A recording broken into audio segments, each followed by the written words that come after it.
Shalom Bapak Ibu, kita bertemu lagi dalam channel My Lively Time with Jesus. Nah, hari ini saya akan sampaikan kepada saudara nasihat keempat dari Rasul Paulus kepada jemaat di Tesalonika. Mari kita baca di dalam 1 Tesalonika 5 ayat 14. Kami juga menasihati kamu, saudara-saudara, tegurlah mereka yang hidup dengan tidak tertib, hiburlah mereka yang tawar hati, belalah mereka yang lemah, sabarlah terhadap semua orang. Bapak Ibu yang diberkati oleh Tuhan, yang akan saya sampaikan hari ini adalah sabarlah terhadap semua orang. Nasihat yang pertama yang pernah saya sampaikan kepada saudara, tegurlah yang mereka hidupnya tidak tertib. Yang kedua, hiburlah mereka yang tawar hati. Yang ketiga, belalah mereka yang lemah. Hari ini adalah nasihat yang terakhir, sabarlah terhadap semua orang. Sebelumnya Bapak Ibu, saya akan sampaikan arti kata sabar dalam bahasa aslinya. Yang pertama itu mengulur-ngulur waktu. Itu berarti dengan sengaja mengulur-ngulur waktu, saudara. Arti kata sabar yang kedua adalah tidak lekas-lekas marah, tidak lekas-lekas mengambil keputusan. Arti kata sabar yang ketiga adalah menanti dengan sabar.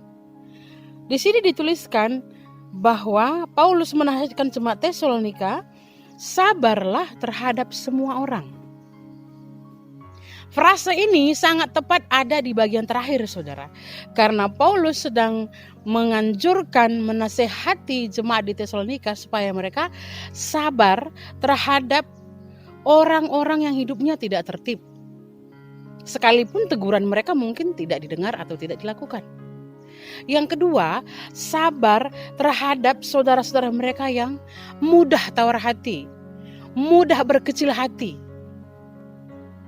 Yang ketiga, Paulus menasihatkan supaya jemaat Tesalonika sabar terhadap orang-orang yang lemah.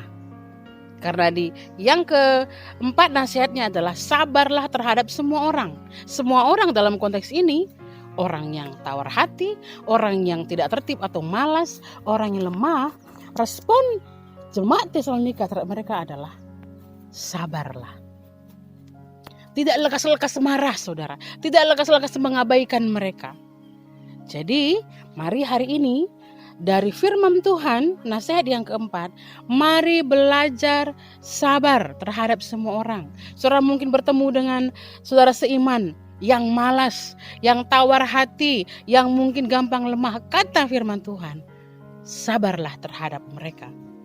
Lebih luas lagi, sabarlah saudara terhadap anggota keluarga kita yang mungkin menurut saudara malas.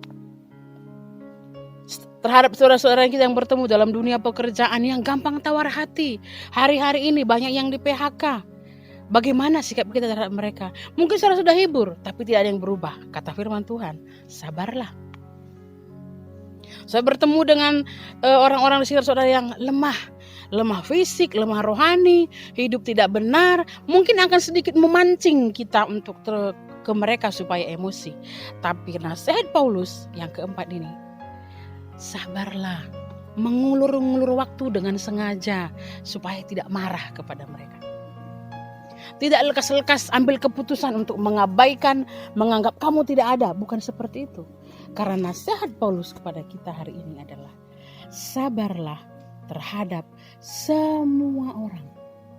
Kiranya nasihat yang pertama, kedua, ketiga, dan yang keempat ini menolong saudara, menolong saya, menolong kita semua. Sekalipun kita temukan orang-orang seperti yang ada di nasihat pertama, kedua, ketiga, yang keempat ini Paulus mengatakan kita butuh kesabaran. Kita butuh kesabaran untuk membawa mereka kembali kepada Tuhan, untuk membangunkan iman mereka kembali kepada Tuhan. Mari di hari-hari terakhir ini, seperti dalam konteks di Tesalonika tentang datangnya hari Tuhan, mari kita tidak jenuh-jenuh, tidak jemu-jemu untuk berbuat baik. Caranya apa? Salah satu, sabarlah terhadap mereka semua. Kiranya Nasihat yang pertama, kedua, ketiga, keempat ini menolong kita semakin lagi mengerti hidup sesuai dengan firman Tuhan, dan hidup saudara diberkati dan menjadi berkat buat banyak orang. Terima kasih. Tuhan Yesus memberkati.